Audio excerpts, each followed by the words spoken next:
or whenever it came out last week.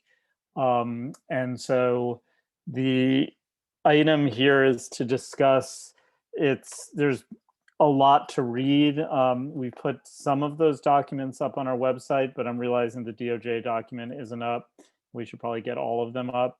And my suggestion or proposal is that we create a space during our full board meeting at the end of May to discuss these various reports and the responses back and forth from between DOJ, COCL, and the city, and invite DOJ, COCL, and the city to that meeting and allow for public comments. I see Anne has her hand up. Yes, we are having the city and DOJ talk about the city's response this Thursday at the Settlement and Policy Committee meeting, 5 to 6:30. So we will be having that. We could do something additional at the big meeting as well. Okay, do you think it's going to be repetitive? I guess it depends, how many people show up at that meeting. Jared has his hand up, and then Theo.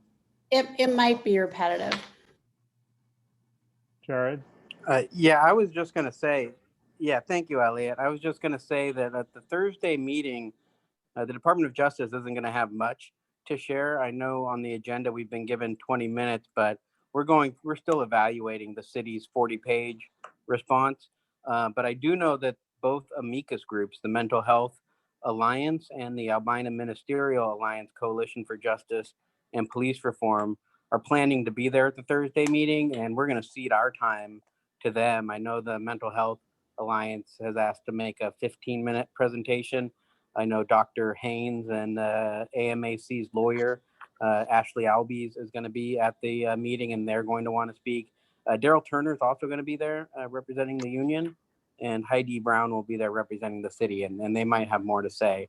But yeah, I don't have anything to say about whether it would be repetitive or not. It sort of depends on when we're asked to present and what we know at that time. So I can't prejudge that. We'll take under advisement any invitation you give us, though.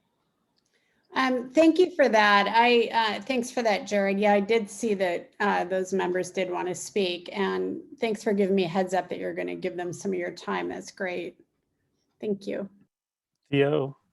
Yeah, I just also wanted to mention, I was just going to state what Jared did, but additionally, a few of the representatives from the commissioner's offices will be there, as well as a variety of news outlets will be there on Thursday.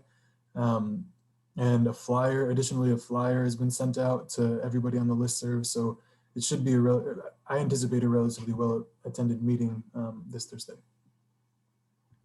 Can we list the meeting information in the chat, please? Thanks. So why don't we just put a pin and see what happens on Thursday, and if there's a need for another more discussion at the full board, we could do that. But if there might not be a need, in which case we could not do that. So let me ask, since Claudia, is Claudia here? Or Theo? Claudia just left, and she's coming right back. She's in transit. Okay, I'm just thinking about the documents, which other documents which we should get up on our website, that I could send her an email with those, like the DOJ's response, which I don't think is up. Okay, so wow, we're going through our agenda quickly. So the next up is the data analyst. So Theo, you want to give us an update on where we are on that? Sure, we meet with them tomorrow. We changed the time to 2. So they are Dr. Murray and Dr. Taylor. They're going to be running the data analysis for us. And they have indicated that they'd be fine with the timeline. So I will paste in the chat the things that they're going to go through that Sam compiled. Do you have any other specific questions about the data analysis? They're researchers who are familiar in mixed methodological research.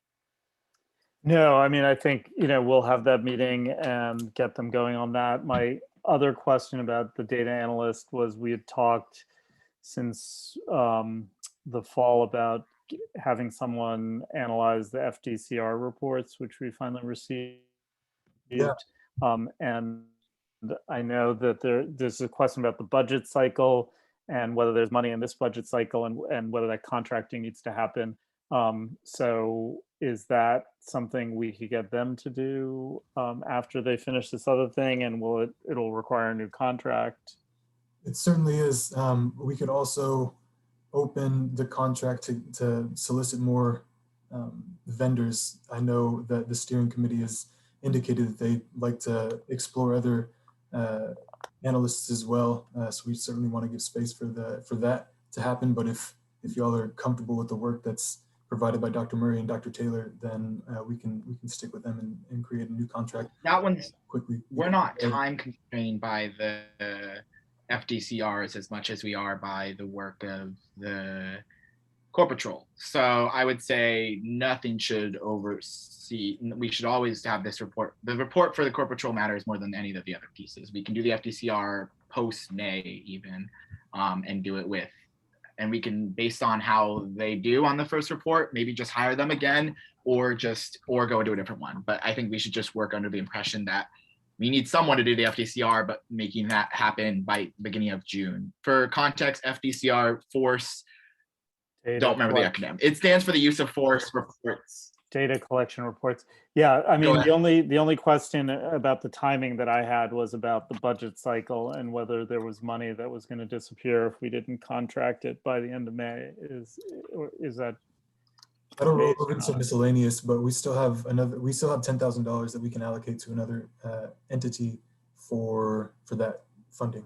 Didn't in their proposal it outline that they would be doing the analysts for the FDCR reports already? So will we be paying them less than 10,000 because all they're doing is the Corps Patrol then? I just want to clarify that. No, it didn't say that in the. It didn't? No. Okay, then I just misread it. I'm sorry. Okay, cool.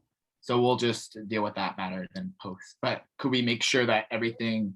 How would we do this? Because I just don't want to take 6 months again to get the analyst up and running for another job. So I just want to see if there's possibility to work on the background now to get the analyst prepared to start in June. Are you comfortable? I wonder if we could ask them what their thoughts are tomorrow in the meeting with them. Yeah, that sounds like a good idea. So I'm just want to clarify, because I know budgets work differently in different places. At my institution, if you don't use the money by the end of the budget cycle, it goes away. Is that the case for PCCEP, or does it stay? No, the money's not going to go away. So we meet monthly with the finance folks, and we still have a remaining budget, and the funding cycle, we're still good if we do a contract. The funding, the new fiscal year begins in July, but if we get a contract in place before then that's good. And if we're not, then we're going to request it to be carried over to the next year. Great. Okay, so let's, I think your plan sounds good, Taji. Maybe waiting, see how this works out with them. And the simplest thing would be to continue to use the same people rather than go through the whole contracting process again. But I think it makes sense to wait to see what they produce and how we like it. I think that's it. Are there any questions from the community or anyone else about the data analyst, what they're going to be doing? I guess this is a question for you, Anika. It was my understanding that because the FDCR reports are somewhat privileged, that there would need to be some kind of contract or something signed by the data analysts to analyze the FDCRs. Is that true? Hi everyone. I don't have, I mean, I can follow up on that information. I don't have an answer for you on that. I don't know the specifics. Okay. Yeah, that would be helpful. And also maybe if you can get an answer, because it was a little unclear about, since the FDCR reports are already redacted, whether they, given that they're public information, like why they would be, whether they can be made available to the public. If you could ask that question. Certainly. Thank you. We were You're told that we. Go ahead, Nika, sorry. Oh, no, go ahead. I didn't hear you. I thought we were told we couldn't, based on how public records requests work, where you make the request, you get it for yourself and you can't share it or something. Is that something you know, Anika? Or if you don't know, we can just follow up with us. We can check in later about it. No, so we were Yeah, I'll told, follow up. Go ahead. yeah, I mean, I think we got a response from PPB, and that had to do with public records requests. But I guess what I was wanting is a legal opinion on that. Thanks. So I think that takes care And of hang on, that. sorry, what, and the first question you had was related to signing? So I guess a legal opinion on whether something which has been, the FDCR reports which have been redacted and provided to us, can maybe be made available to the public. And if they cannot be made available to the public, then what do we need to make them available to a data analyst? Okay. Thank you. The clarification that might help you in that, Anika, is that we Thanks. also kind of circumvented the typical public records request forms because of PCCEP's unorthodox sort of nature. And so I'm wondering if, because we received this data, not like a typical data request, I wonder if that makes it so we can't. I think that was one of the reasons I think I remember being cited for why we couldn't share it, is like it wasn't like a typical, like the Willamette Weekly requested this, right? They of course that we were, and yeah, so we didn't pay for anything. Like this is all very different, and so I just want to make sure when you're looking into that, it might change things. I don't know. Okay, gotcha. I remember that part. Okay, thank you. Yeah, Oh. thank you. Okay, so that is all data analysts. I'll turn it back to you, Taji, on TRC update. Okay. Yeah, so TRC. So really exciting stuff actually happening for the Truth and Reconciliation process with PCCEP. For a little bit context for folks as well, and please add anything I may forget. PCCEP, since about January, was initially working on developing some sort of report on where the city is and where the city needs to be in order to be able to have a Truth and Reconciliation Commission be established. And since then, we had Kia Myers-Dugan, who was a former member who was leading that work. Since then, she has resigned due to capacity issues, and that body of community members and PCCEP members paused. Since then, Ann and I have sort of taken over as the co-chairs, and we've been meeting, and Lakiana as well, and we've been meeting with Eduardo Gonzalez and Antti Pentikainen. They're two international transformative justice experts who have worked on truth and reconciliation work for upwards of 20 years and have some really great materials, resources, insights that they are kindly providing to us free of charge. So we've been meeting with them merely to learn about what TRCs have looked like. And so now what they're planning to do is co-host webinars with PCCEP and along with PSU. They're going to be the hosts of the webinars. We'll be the sort of other co-sponsoring organization in this matter. And we are having three webinars focused on learning about what is truth-telling, what does Truth and Reconciliation Commissions look like in other cities, and how could this work in Portland. And so 2 of the 3 webinars will be first 20 minutes webinar, the rest of it will be breakout sessions where we'll be discussing, and then one of the webinars will be just informational. And then the 4th meeting, and this will all be in June. So we have the date set starting on June 9th, and it's every Wednesday from 5 to 6:30, leading up till the last of the month on the 30th, last Wednesday of the month on the 30th. And all of these will be posted, so don't worry about remembering all of it right now. We'll get flyers out hopefully by next week on all of this stuff for everyone. But where was I going? Oh yeah, so the 4th meeting will be a workshop where we're strongly encouraging anyone who wants to come to the workshop to have at least attended one of the webinars. And it's okay if you have not, but at that meeting, we'll be working on the report that we'll be presenting to City Council. This report, like I said, will be outlining where the city is at in regards to developing a truth and reconciliation and what it needs to do to be ready for it. And that relates to like, how ready is PPB for a truth and reconciliation? How ready is the community?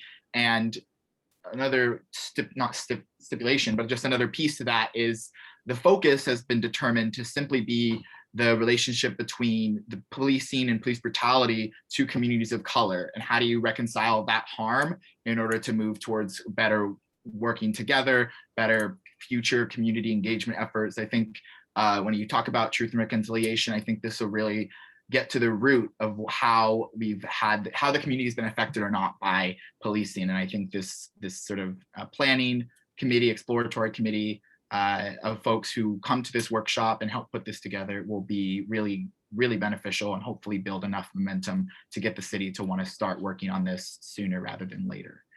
No, that was a lot of information. And do you have anything else you wanted to add? Yes, I did want to add that this whole endeavor is in response to the mayor asking PCCEP to look at a truth and reconciliation process for the city. And I think what I've learned in this process is kind of that we're going to educate ourselves and the community as to this process. And as Taji mentioned, the last of our sessions in June is where we'll talk about what that may look like for Portland. So we're just kind of getting ideas together and see how that fits for our city, and keeping in mind all of the people involved in that, all of the police, the mayor's office, the city, everyone. So we hope that everyone will come and participate in that. It has been really fabulous. Thank you. Sorry, clarification, not a part of the 19-point plan. I think we initially thought it was, and that led to me thinking it too. So no, not a part of the 19-point plan, but it was part of something that former Chief Daniel Outlaw was interested in, and then something that the steering or the settlement agreement and policy subcommittee pushed forward last year. And the official mayor asked for us to do this was from the response to the recommendation that the steering committee, the settlement agreement and policy subcommittee put forward. And then there was a comment about the steering committee, or I keep saying steering, the settlement agreement committee changing their meeting date. Do you know why they changed their meeting date, Anne? Couldn't remember. Yes, we changed our meeting date because we added a new PCCEP member, and the original date on Tuesdays didn't work for her. So we met last month on Tuesday, and then we informed everybody we were changing it to Thursday starting this month. Okay, great. Was there any other questions we missed? Okay, yeah. Oh, I wanted to say one thing. I also wanted to say that, and I think you touched on it, that all of this work on the reconciliation really started with PCCEP. I mean, Andrew, a previous member, Andrew, and others wrote up a recommendation for it. So I just want to honor that and mention that as well. Yeah, and we hope to include all of the background on this and the final report so folks can just know where it all came from. Barb, did you have a question? Yes, I do.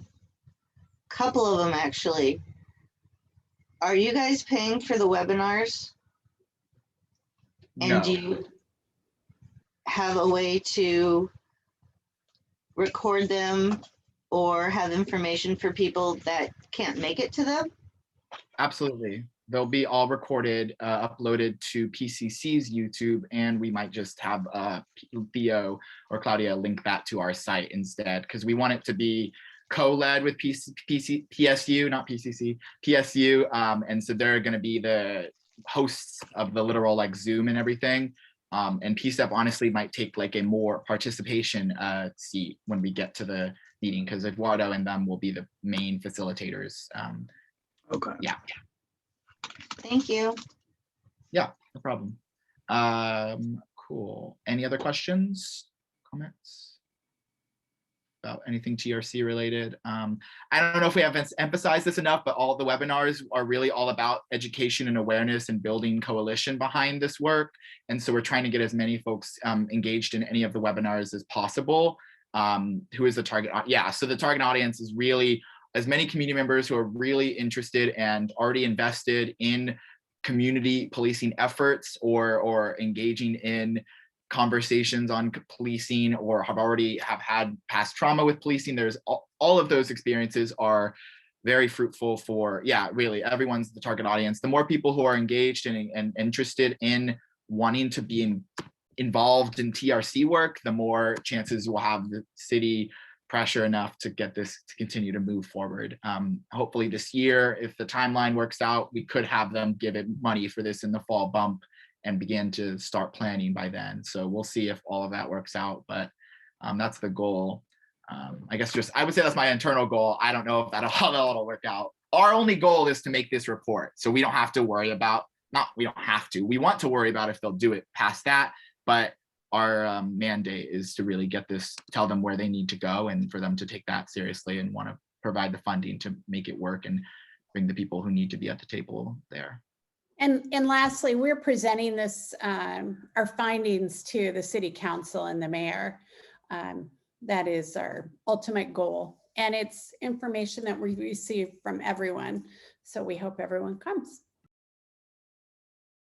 Okay, so the next item up, I know we have membership, but I'm realizing, and thanks to Taji for reminding me that TRC was not part of the 19-point plan. The second thing that was part of the 19-point plan was the codification of PCCEP, and Taji and Theo are going to be meeting with on Wednesday, is that right, or Thursday, with the city lawyers. Is that right? The meeting's happening. Sam, is that correct? Tomorrow afternoon. Tomorrow afternoon, yeah. So we're trying to sort of move that ahead. And so we'll be meeting with the city lawyers who've reviewed our proposal, and they will let us know sort of where they're at with that. And we will report back to the committee, I guess, at the full board meeting. Okay. Hi, So, I'm sorry, this is Anika. I just want to confirm what time that is. I didn't see that on my calendar. Sorry, Anika, you're right. I just looked at my calendar and we're conflating two different meetings. We have a meeting with Heidi that's happening tomorrow related to the Core Patrol. I don't know if we agreed that we're talking about the codification at that time, so we might have to schedule another one with you and Heidi for the codification discussion. I don't know if I had the date for that. Yeah, sorry. Okay. That's okay. No, I just wanted to make sure I wasn't missing No, something. I was checking. I was like, is it there? Okay, thank you. Yeah, so we are trying to get get something together. Sam, is the meeting tomorrow, is it about just Core Patrol or is it also codification? Should be recommendations, correct? That's the recommendation for PS3 and PPA. Yep.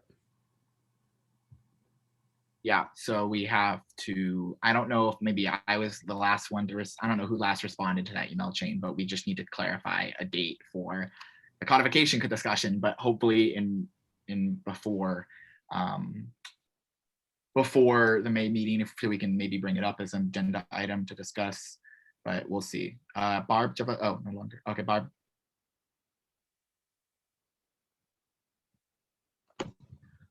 I'm old and I get confused really, really easily. And I'm not trying to be critical at all. I just kind of want to know what's going on. And when I say something like a private meeting, I don't mean like, oh my God, they're behind closed doors. I mean, it's, a meeting not of the public. And there's nothing wrong with that in my mind. I'm just trying to figure out right now what y'all got going this week and who's doing what, because it's making my head hurt. You're not alone. I mean, it's making Well, our I was heads going to hurt. add, if my head hurts, somebody else's probably does too. Can somebody figure it out and put it in the chat besides putting it up on the PCCEP page? I would really, really appreciate it. Thank you. Sure. real quick, I think that those meetings we're having are not meetings that are public, not for the purpose of not being transparent, but because they're just, for example, all the meetings for Core Patrol are check-ins with bureau heads about the recommendations to Taji, serve. my dear, let's not waste time with you being defensive. The transparency, and I didn't even use the word. The transparency is telling us all who went to a meeting and who they met with. It's not, oh, everybody's got to be at the meeting. Okay? It didn't sound like, I won't jump in, I won't speak for any members, but it didn't sound like anybody was being defensive. It's just, I think Taji was just trying to explain. I'm happy to read off some meetings that are happening tomorrow, but I do think it's important that right now, especially in difficult times, we have to assume positive intent, right? So I think it's difficult to communicate via Zoom, but we really do have to use respectful language always. And I'm not trying to cause a fuss or anything. It's just, it's important to use respectful language in these Zooms. I'm happy to use respectful language. Are you saying somebody's defensive isn't respectful language? And we can certainly take this offline sometime. I just wanted to know if I'm in trouble or not. Just me, it rubbed me the wrong way. I won't speak for any member. I won't speak for Taji or anybody like that, but I didn't. Well, I really apologize, Theo, and I'll try really hard not to do that. Like I said, I'm not trying to speak for any member or anything like that. Yeah, it's important to use respectful tones. Can I don't want to, are you finished, Theo? Thank you. The codification meeting, thank you, Barb. I think that I'm personally confused as well, but I think it's because when I look at the codification meeting, I don't think that's set up yet. At least it isn't on our calendar. And there are a lot of meetings happening. And so sometimes it's confusing. But yes, we thank you for the question. So I was just going to clarify what the meetings of this week were. Yeah.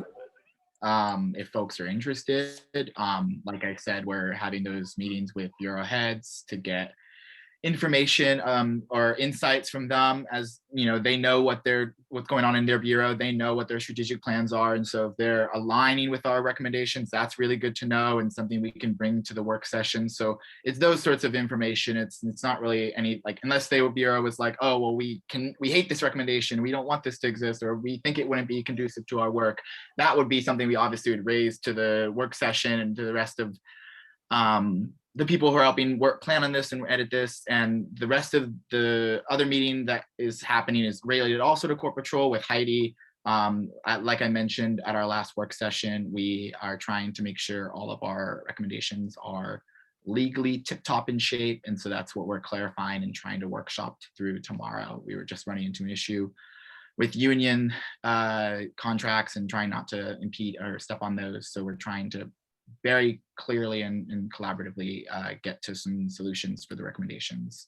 And the other meeting, I don't know if there's any other meetings. Oh, like I said, we're meeting with the analysts to introduce ourselves. And another meeting happening is, we have our joint task force meeting on Thursday. I don't know if that's the joint task force or is that the, oh, it says this event has been changed. I don't know. It says I have a meeting on that day. I don't know if it's happening. Just says it was changed. So that's the task force meeting we have. The settlement and policy. And the settlement agreement meeting. Sorry, I was just saying the meetings I could attend. Apologies. Okay, so let's move on and we'll try to put those meetings in the chat maybe so people can track them. So the next issue is the issue of membership. And I believe Judith has an update on a proposal for a new process. So Judith, or is Judith, I know you're not feeling well. Hi, everybody. Yeah, so because we've had some it's been a little funky on the process of bringing in new members for quite a while. The original process that was put together to put the PCCEP together originally was quite onerous. And so we as staff looked at what are all the things that might help with we were thinking about how to make sure we can have some alternates and have them engaged. We were thinking about how we can make sure that when the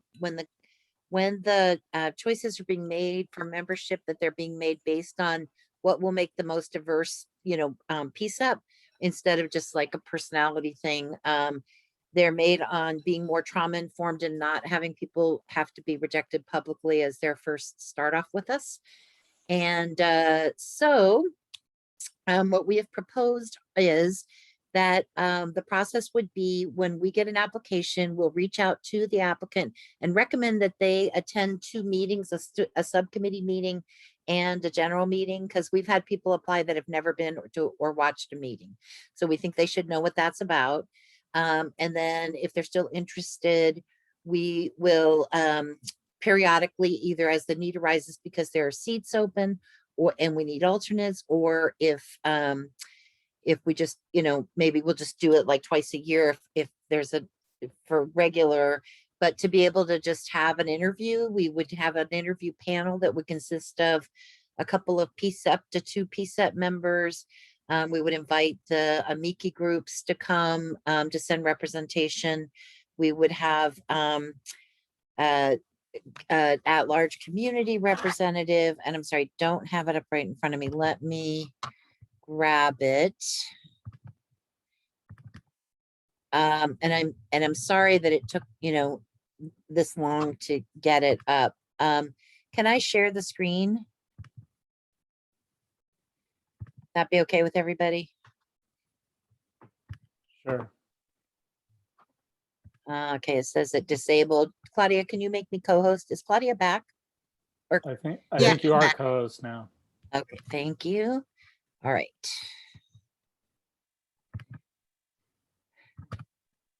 Can you see this? Yes. All right, so it would be 1 to 2 members of the PCEP. We would invite AMAC and the Mental Health Alliance PDX, a representative from the mayor's office, a representative from OEHR, and 1 to 2 at-large community members. We did want to make sure to note that we would make every reasonable effort to include everyone, but we have historically had a very hard time getting the amici to send people. So we don't want it be that we can't go forward if we can't fill all the seats. So the interview panel would be their purpose would be to review the appropriateness of the applicants to be alternates. So if they could ultimately sit on the PCEP, they're accepted as alternates. And then filling a seat, when a seat becomes available, an ad hoc nominating committee could meet to identify the desired characteristics of the new members using a matrix of like diversity. I have an example that I forgot to put on here from the Charter Commission, and I got this idea from ways that they looked at how to fill their seats. So just looking at, who are the communities that have been underheard with police, however we want to do that. And then the ad hoc committee would look at the pool of alternates and make either one recommendation, or perhaps there be more than one. But hopefully it would be pretty clear who might be the best person to fill that. And the committee identifies the alternate that is going to be nominated to come and join the committee. So I'm happy to take any questions. Obviously, there's still a little spots that need to be filled out. Yeah, so my question about this is, at the front end, it seems to fit with more or less what we're doing, although having PCEP members officially on the interview committee, I think is a good addition. But on the back end, there doesn't seem to be a vote by the PCEP, and that is actually required by our bylaws currently. Right. So, so number one, just say, it may require a bylaw change if you adopted this, but I think that, that can be talked about how to do that. And I think if a member name comes forward and everyone can vote on one name, and it doesn't mean rejecting anyone, that would seem like that would take care of the trauma informed piece of it. So that might be the way to handle that. Amy, I see you have your hand up. Yes, Miss Judy, and I'd like to ask the group. I remember bringing up at a previous meeting, maybe an option to increase our membership roster by maybe 2 members to give us different voting, options, and to open up more opportunities for other communities to fill those seats. So I was just kind of wondering if we can continue to talk about that or if it's not an option.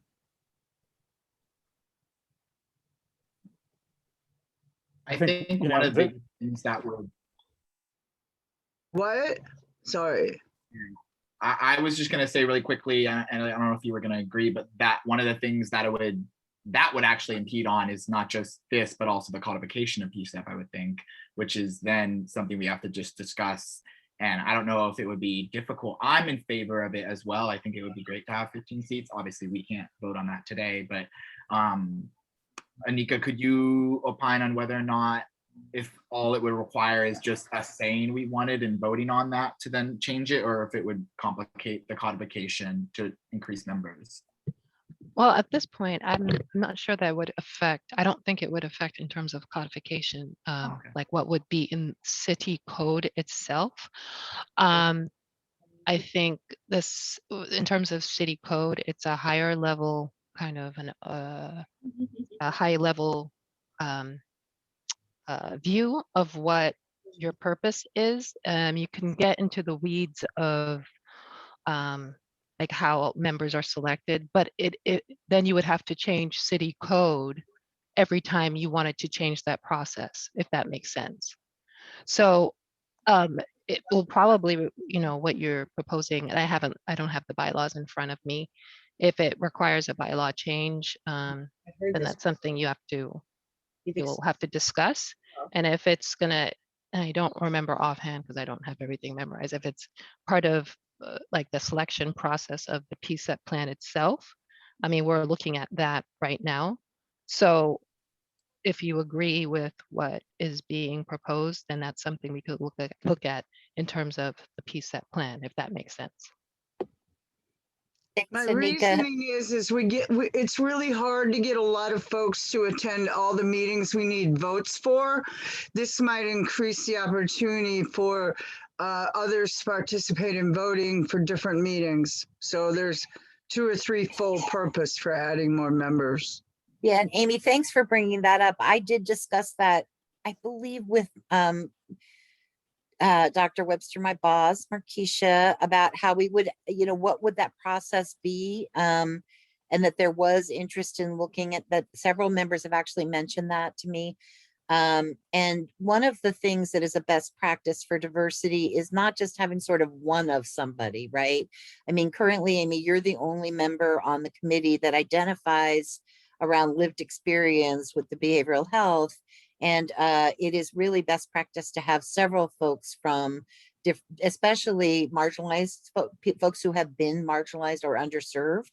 And there's done research shown on, what actually affects the ability for new and other voices to come forward. So that's another reason I think more members would be great. And certainly I think, 1 out of 15 right now is not so great on that. Anne, you have your hand up. Yes, I'm wondering, this whole process that you're presenting, is it your thought that you would bring that to the full PCCEP for a vote? Yes, absolutely. I think that would be appropriate. I mean, it's up to you as a steering committee, but I think it would be appropriate. And if I may, we do have an urgency here because I checked with Jared last month to say that we needed to wait. We had some, one of the PCCEP people we had interviewed brought up some concerns about the process. And so it seemed like a good time for us to take a good look at that. But we do have 3 people we've interviewed. And I was hoping tonight the steering committee would approve a ad hoc committee made up of committee chairs. They could just meet with me and Theo and Claudia, we can give you the download on the 3 people who have applied, and you know, thinking through of what's missing at the table, that would be a way that we could get somebody to be presented to the PCEP, you know, that you could vote on someone at the end of this month to fill the seat, because we need to fill the seat. Can I ask a quick question? I'm not understanding why we wouldn't share the information about the applicants with all PCEP members. Maybe I'm missing something here. Well, the thing is to avoid, I mean, everyone could have the information, but part of it is to avoid 2 things. One is it's a better process for avoiding bias, where you're just sort of, you don't know very much about a person and you're just kind of going on, a lot of times just your implicit bias to what you read on the paper. But the other thing, so hopefully it makes it more thoughtful in terms of making sure we have the diversity. And the other thing is not to have a vote where people get rejected. So that's the hope, is to actually be able to make it so that there's a process. And also that was one of the questions that one of the applicants kept saying was, what is the criteria? What is the process? What am I being voted on? And so that feels like a very fair question, to know how do we determine what we're looking for? So that makes that more transparent as well. And it just doesn't take, if we can have an ad hoc committee that can go through, say, this is clearly the person we have that fills an obvious gap on their committee, then we don't have to go through a rejection process, basically. And then Jared, I see Jared, Elliott, Amy, I don't know if your hand is newly up or not. Thanks, Judith. I just wanted to underscore, you know, the importance from Jared, I think my you're next. perspective. Can you hear me? Yeah. Yeah, I just wanted to Yes. underscore the importance of what Judith said from our perspective and a monitoring perspective, ensuring that there's a full roster, and whether that's 13 or 15, I mean, that's for you all to decide. But whatever the roster is, it needs to be full. And the history of that is that when COAB petered out in terms of members resigning, the mayor's office did not appoint, the city didn't appoint any replacements, and it essentially starved out the COAB. And that's something that, you know, we're on high alert for, and we don't want to have that happen again. And we don't want to be in a position where the city is saying, well, we're waiting on PCEP to name someone. So, you know, it's the city's obligation to ensure that PCEP is fully rostered. And so if you guys want to nominate someone, that's great. It's not pertinent from my perspective. What's pertinent is that the mayor has to appoint a replacement. And you know, we asked that to be within 30 to 60 days. And now we're going on, you know, 4 months since Kia, and that's just too long. And I understand it's important for PCEP to have a role in that, but that's, you know, that's got to give way eventually. And you know, the city's going to be required to appoint someone. So if you want to be a part of that, you know, get on it. Thank you, Jared. So I have some concerns about this plan. And well, first of all, I don't think we as a steering committee could set up an ad hoc committee. I think that would be the role of the full board. I think we need to bring, if there are names that you want to bring forward, you know, you could bring those forward to the full board for a vote.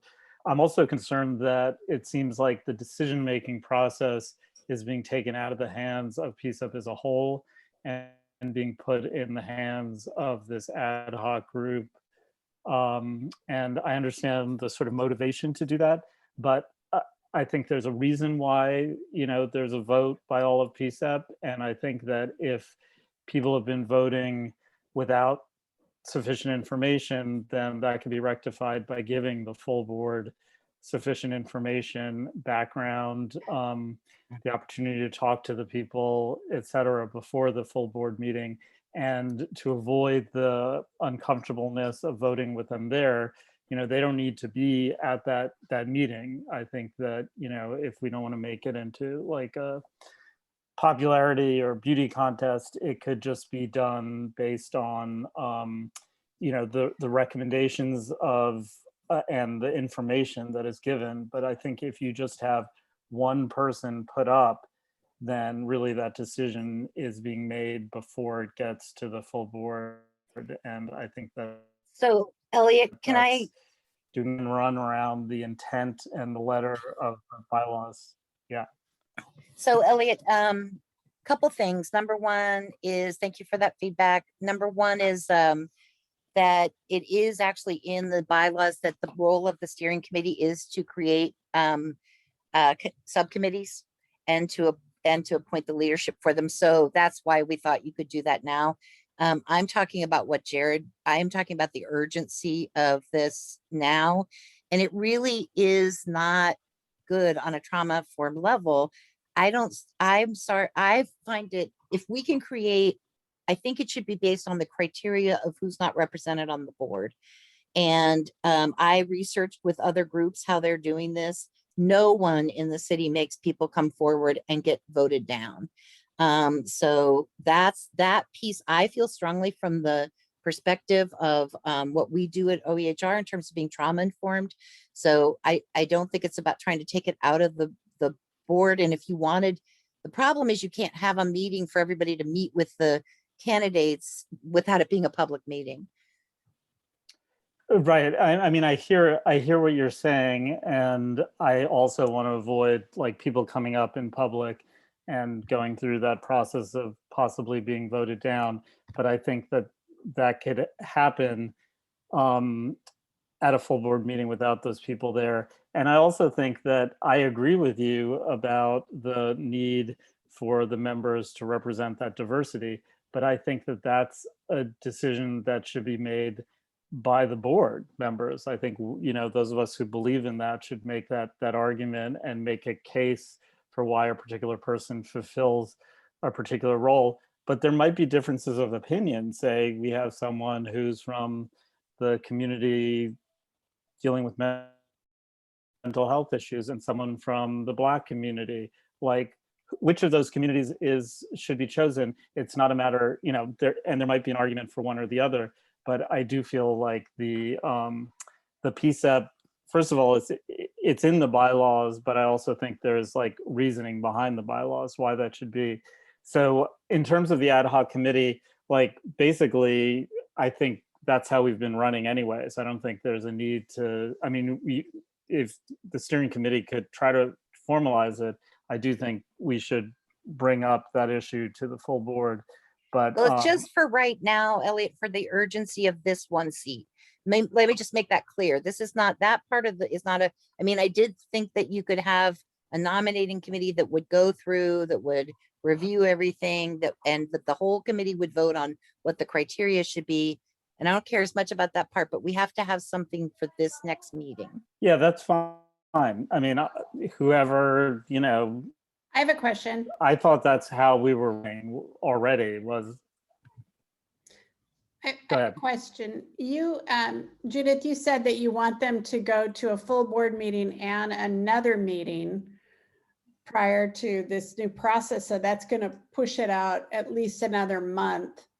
Well, following that process. And I just, my last little thought, and then I know there's others that wanted to speak too, but is that I agree with Elliot. You know, there's a way that maybe we don't vote in public or something, but, or, you know, don't have the people there or something, but I agree with you. Time is of the essence. Well, and I just want to be clear, and I wasn't suggesting that we start at the get-go. We've already interviewed the 3 candidates that we have right now. I'm just trying to respond with, like, we are 4 months in on it. And, you know, it's hard to recruit people, guys, and then it's hard to keep them involved. And after this last time, you know, one of the people was very concerned that there was no criteria, that they had no idea what they were being voted on. And then the, you know, another candidate watched and said, I don't know, it's a pretty dense dynamic up there. I don't know if there's really room for other voices. So we're not, you know, we can't do this lift alone. And we spend inordinate amounts of time trying to find people, trying to bring them in as alternates, training them, and then having them not be interested in serving. So I was just trying to meet those goals. We don't have to come up with something new right now, but we just need to figure something out about this empty seat. I think in regards to the empty seat, I think we need to just have the if it doesn't seem like there is a consensus being made, and it seems like even if we wanted to have an ad hoc, it doesn't seem viable for us to have that be happening next week prior to the meeting, and to get everyone together doesn't seem like possible. In an ideal world, I think it would be good to have the interview committee actually select the person because they've had all of the experience with them, as opposed to the ad hoc committee, which would just have whatever the interview committee tells them. If they made the decision and it was obviously PCEP members involved, I think that would be a good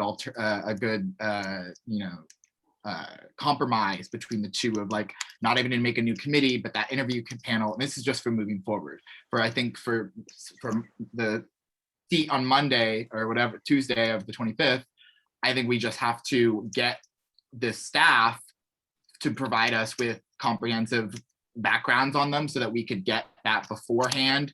And then we make the vote happen at the meeting, but we have to then also describe that we'll be doing a much more comprehensive, equitable procedure moving forward, and that we're just already cut on time and trying to get someone else on the board. And then we should honor the other two alternates who wouldn't be selected by mentioning not only are we trying to enlarge the board, but that we also have the potential to have a stronger procedure moving forward that could reevaluate them in a different capacity, and we might have more seats so they can just be added on at that point. Does that sound like something we could do? That sounds great, Tanya. I mean, we wanted to talk more about how to more engage the alternates, like make sure they're involved in the subcommittees and all of that kind of stuff as well. Yeah. So we don't have to spend too much time. I mean, this can be done at a different time. I've brought it up a couple times through the years. And so it just finally hit the thing. I will say what I think is really important is it stay low barrier, and we work against the implicit bias that we know is around. So so I'd love to have a longer talk about the thinking behind this. I've worked with groups for 30 years, but we don't have to do that tonight. Right. That's why I think the staff, like if you all, based on your understanding of those people, if you could provide us with like bolded understandings of what each person would be adding to the body, and we can use that as a model moving forward for our already needed discussion probably in June on the criteria for a matrix. And we could use this. Does that sound like we could do that leading up to this to this May vote? Yeah, and I really appreciate that, Taji. Those are some good words. I wonder, since you'll have a lot of information at your fingertips, not just you, but the entire committee, I wonder if that would be a good time this month to ask whatever alternates or whatever applicants, whether they're accepted or not accepted or voted on or not voted on, to join a subcommittee so that they're automatically engaged, because every chair will have that information. So even if they're not voted on for appointment immediately to the full board, I think a subcommittee member, because they've already made it through the application process, they're folks who are viable candidates for being members. So I think it's a good ask for chairs to say, hey, we recognize your expertise in here, we recognize your interest here, please join us. Do you think that's acceptable at the May meeting as well as going with the process that you've outlined, Taji? Yes and no, and I think we might just need to have another meeting about this, because I think that it is begetting a couple more problems I'm just noticing. So, what makes sense is that we raised a updated draft of what Judith has written out so kindly, but we should meet prior to that to just clear out what the exact plan will be, because I'm fine with that. Yeah, and it would be good to hear how other PCEP members are feeling about this process. So once we, I think that sounds good though. I am not opposed to what you suggested, Theo. Taji, if you don't mind, I'd like to chime in. Your idea is really good about, having the people who interviewed them kind of move maybe them forward, but maybe we can also as members take time to have a get to know you one Zoom meeting where everyone is present. And that would give us a little bit of time to get to know them too. So I trust staff, and I think they made great decisions, but I'd also since Theo said they've already been to meetings, I'd kind of like to put eyes on who they are, you know, rather than on paper. For me, I like to see people face to face. I don't know, paper applications don't always seem to give the full perspective. But I do like the idea of moving someone forward by staff's recommendation, but I would also like to get an opportunity to meet them ahead of time. Yeah. All of them in one room if possible. And Amy, we as staff recognize that very concern. It's just that some PCEP members attend more meetings. Some PCEP members have the bandwidth to attend more meetings. So it's going to be inherently exclusive for who's going to attend. But I mean, I hear you, and we've talked about that a lot. So that's a cumbersome thing. And to Sam's, Sam, and oh, that's not a question for us all. That's for Ann. Okay. So, you know, and Jared, I see that you have your hand up. Oh gosh, there was something that just got said that, Amy, I think that's a great idea to meet people. And I'm really hoping that the PCEP will really include the alternates in a really robust way. We have had some time in the past where alternates wanted to get involved or community members wanted to be involved. And there were PCEP members who made a big deal over whether they could do certain things or be a part of certain things because of they weren't members. And I'm just hoping we won't move into an elitist sort of way, but that everyone will sort of embrace the importance of having people engaged and having people ready to serve. I think Jared's had his hand up a long time and then, oh, did you go away, Jared? Yeah, that's because I forgot to lower it. Sorry. That's okay. So hearing this conversation, I agree totally with what Theo and Judith are saying in terms of engagement. I don't think we have to wait till May. I think we should be engaging the public in general in encouraging them to come to our meetings. There is no barrier to being on a subcommittee. You don't have to be an alternate, a member. We have a hard enough time getting members. Like, I'm totally on board with reaching out to those people right now and inviting them tomorrow to go to the meetings. About the other issue of having like a meeting, a get to know you meeting, PCEP before my time has set up this, has agreed to abide by these public meetings rules, which means we couldn't do that without it being a public meeting. So I think there's kind of a conflict here with trying to do this out of the public and the kind of rules that PCEP has established. And I know that it does create for a little bit of uncomfortability, but I do think ultimately it's important. So my question is, will the ad hoc committee, whatever it is, be proposing 3 names and saying, sort of talking about them, or are you gonna make that selection and only propose 1 name? Well, let's clarify that. I'm sorry. Judith, a really quick like suggestion alternative is like, what if the committee like laid out to the matrix point, like what they meet, and then this full body could still vote on it necessarily speaking, but just with a more informed decision, as opposed to having them just go in with whatever information they choose to look up or not look up based on like if we get like an email resume or whatever. Like if we got info sent to us, that doesn't mean they'll look at it, and even if they do, that doesn't mean it's indicative of the person's entire character.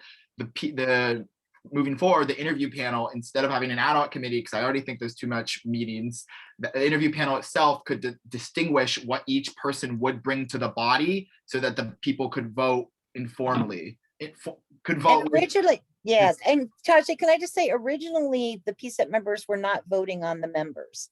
That was something that was raised later after the original PCEP was put together, just as a historical mark.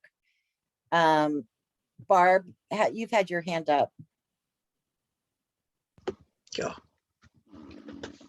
Well, yes, I have. So where I'm coming from, when I just imagine your process here and you guys wanting to be involved, is how it works in academia. And I think you guys can look outside of the box just a little bit, and maybe half of you guys go to coffee, or one fewer or 2 fewer than half You know, maybe it takes 3 coffees for you guys all to get to know the people, whatever. I think you can be creative with that and not be making decisions, which is what you're not supposed to be doing. And using that as a, you know, as a meet and greet kind of thing. Once, you know, once it's more possible going out. I don't know. It's just a thought.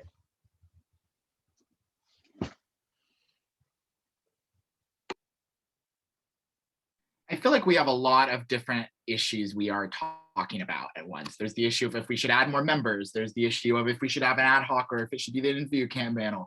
There's the issue of all of these issues, though. I think we should prioritize what we have in front of us, which is 3 amazing individuals who want to join the body. And if we get the correct info we need from them, from the staff, since I'm sure both one or both of you are at the panel, hopefully, then you all could just model what we could do in the future, which would just be a sort of context, what they would each be bringing, and then we could use that to build off.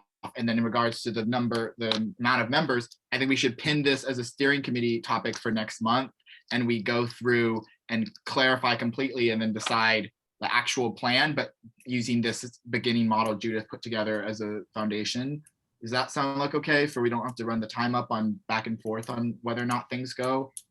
Understood, Taji. That sounds good. I wonder just for this month's meeting if you're all going to get all the information for the candidates from the folks who are there.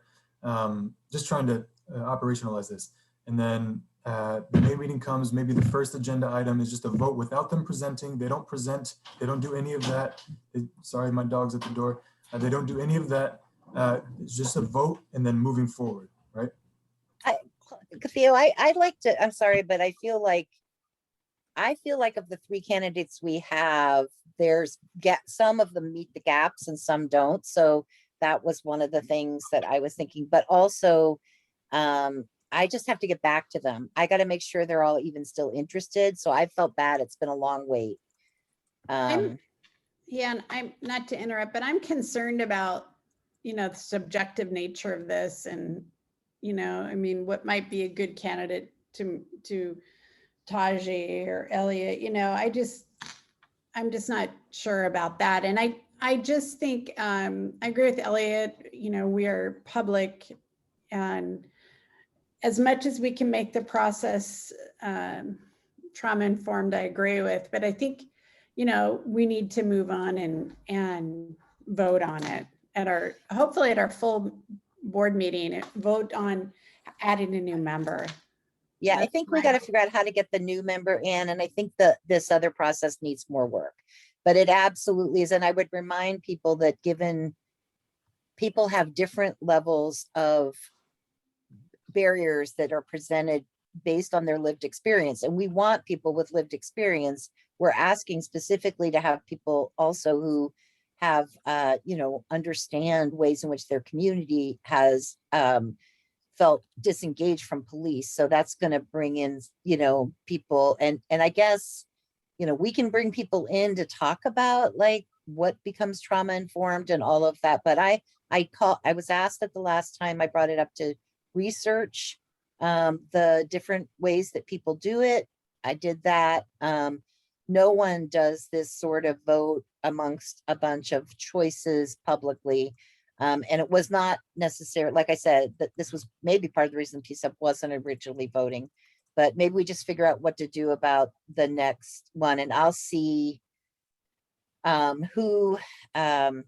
see who's still interested, and get Theo and I will get back to you, I guess. Okay, I think we need to Thanks, everybody. set the agenda. So Barb, is that a comment about this previous point? Go ahead. So the final one. Barb? Wait, Or is that it? why You you, can- it was, I'm so confused. Thank You're- you. Okay. So I think that brings us to the setting of the agenda for the May meeting, and one of the big items at that meeting will be the presentation of the final recommendations and a vote by PCEP. Now, because we've gone over this a lot in the full board meetings as well as in lots of core patrol sessions, I'm hoping that people will, we won't have to go through line by line, and we could sort of give a summary if things have changed, between the draft recommendations and the final recommendations, and we make sure we get out the final recommendations with time for people to look at them and then have a conversation about them and vote on them. So I would say that should take an hour. So if we do, I agree with Judith that the vote should be the first thing. So first we'll have the introduction, then we will have the reports from the committees, then we could have the vote, and then we could do the core patrol. The only other thing that I had was this question of the PPB report and the city out of compliance, but it sounds like that might be handled in the settlement committee. Are there other items for the agenda for May? Yeah, I think we'll also want to have maybe 5 minutes just to announce the Truth and Reconciliation webinars that'll happen in June. And by then we'll have a poster, hopefully already uploaded and whatnot, but we'll just want a quick second to try to get some advertisements. So separate from the steering committee updates, just so we can try to maybe get people to see it and not just drove it in the other updates people may not listen to. One other thing I was thinking about is the question of there is a very tight timeline between the date of the Core Patrol work session, which is the 19th, and the date of the event, which is the board meeting, which is the 25th. It's 6 days separate. So I just want to make sure that we'll then hopefully have the updated changes by the end of the week so people can see it by Monday.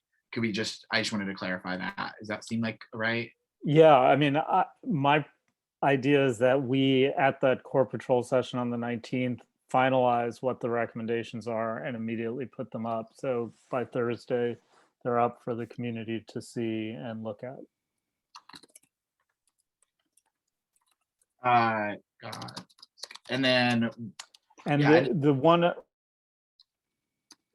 put on the agenda, which we could do as part of PPB updates, is an announcement by PPB about the role of police in traffic enforcement. And it seems like there's some proposal to take police out of some elements of traffic enforcement. Yes, did we want to, Senna emailed us about that and wanted to speak at our meeting with Chief Fromm. Do we want to give them time on our agenda for that? Yeah, I think it'd be part of PPB updates. Like that would be an appropriate time for that. I thought about a separate item for it, but I think the update might just make sense because I doubt they have anything definitive to give us or like share on it. Like it's not like, I think they're just beginning the policy changes of that. So it's just like an announcement. So I don't think it needs a whole time period. Okay. Then we won't raise the member issue. Judith, do you?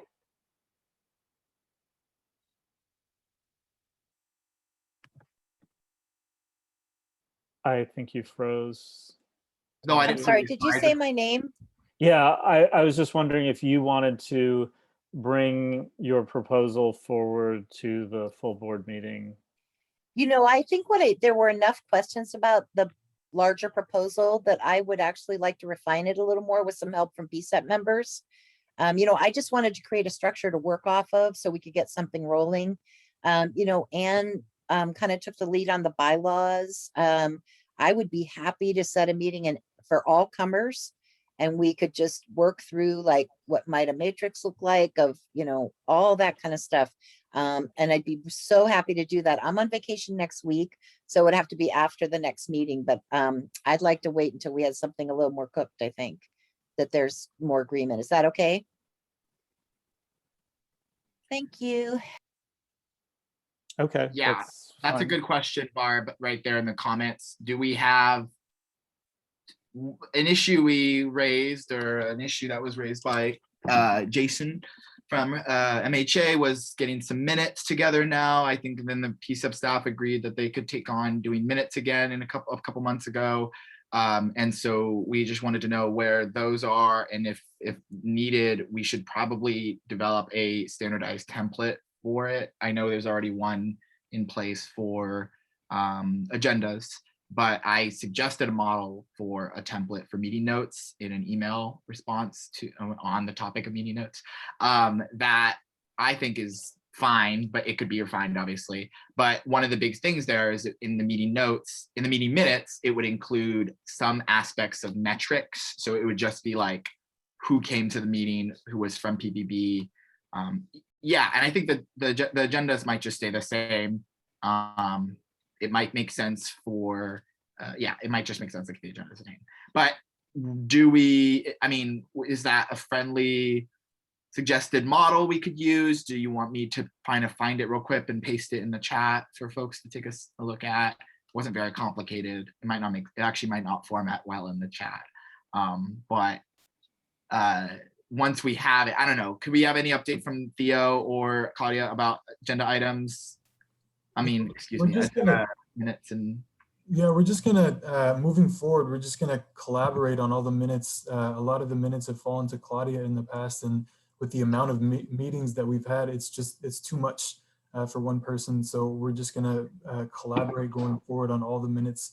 And we've been also working on that handbook that I thought we were gonna talk about for a little bit of time, but we're not gonna have any time today. But that's going to be something as well. But in terms of the agendas, I don't see any reason to change it. I didn't know that even was a thing. But the minutes are just going to be a collaborative endeavor that PCEP staff works on together. So we're going to get those going again. For a while, we did the transcripts, but those are too exhaustive. It sounds like they're like 70 pages for the larger meetings. And that's fine. So that's just going to be something that we collaborate on. So we're not going to do the transcripts, I guess, moving forward, I guess. Yeah, no, the agendas weren't an issue. I was just saying, do you think, can you adopt a template for the meeting notes for moving forward? And if so, could you? I think we can. I think, you know, what we've talked about is making sure the minutes include which PCEP members were there, how many people were there, what the agenda items were, any action taken on an agenda item, that any votes, any next steps, and then we're hoping at the end of every meeting to have people, the subcommittees, think about what their next meeting might be like. So we have something to put up for their agenda, so we're not so far behind. I think that's what we've discussed, isn't it, Claudia and Theo? Yeah, and then something else that we can do, PCEP staff can do it, or chairs can do it, or whatever, is at the beginning of the meeting, just ask folks to put in their names, what their affiliation is in the meeting. So whether it's PPB, whether it's community member, whether it's observer, whether it's PCEP member, just putting that in the title so it's easier to track, because we can keep the numbers really easy, and we know obviously the PCEP members and but if that's said at the outset, then it's much easier to track who is coming from where. It's impossible otherwise. Yeah, I think that's a great idea. So just to operationalize this new procedure, after this meeting, then if we could take the minutes, send them out to the PCEP distribution list, as well as posting them on the website, because I feel like if people, you know, if it comes into your email box, you're more likely to read it, and just have that be the process sort of going forward, and maybe have some kind of timeline on it. I don't know if it's 48 hours or something like that, you know, soon after the meeting, people get the minutes from the meeting. Is that possible? That sounds good to me. What do you think, Claudia and Judith? 48 hours seems reasonable. Yeah, I don't know if we can always make a 48-hour turnaround, but I think we want to strive for as soon as possible. We obviously want to do them while they're freshest in our mind as well. And I think we just haven't had a chance to launch on that. What do you think, Claudia? Because you've had the bulk of that. We're all trying to step up and not make it only Claudia's misery. No, it's okay. I think that, yeah, typically I think like even 72 hours is helpful because we always have like other tasks and sometimes meetings back to back that make it hard to like just focus on minutes for a little bit. But I think that when like we do note taking during meetings, it does help. And then like right now, I'm just going to copy and paste my notes into email and send them over to Theo. And then that way we can get those minutes to you guys for tonight, hopefully by tomorrow or the next day. Yeah, that's great. I mean, that's the practice that Candace does in that other meeting, is just while the meeting's going on, taking the notes, so they're immediately available. But I think 72 hours is fine, like just so we have some kind of bounds around it. I think that's it. Taji, is there anything else before we're No, I'm thinking this might 7:01? thankfully lower our length of a meeting based on how many items we have to like 2 or 2.5. So I don't know, Katia, if you don't see that as fit, if you think there's more time needed for the items, that's fine. But I'm just imagining it might take less than 3 hours to do all the items we talked about. But I'm assuming conversation might go beyond. But besides that, no, I think we could probably end for the night. And hope everyone had a beautiful. Hope everyone has a great rest of their afternoon. Keep saying it's night. It's my night. So. Thanks, everybody. Thanks. Take Pretty care. much night here now too, Kaji. It's heading there. Sweet dreams. Thank you all. See ya.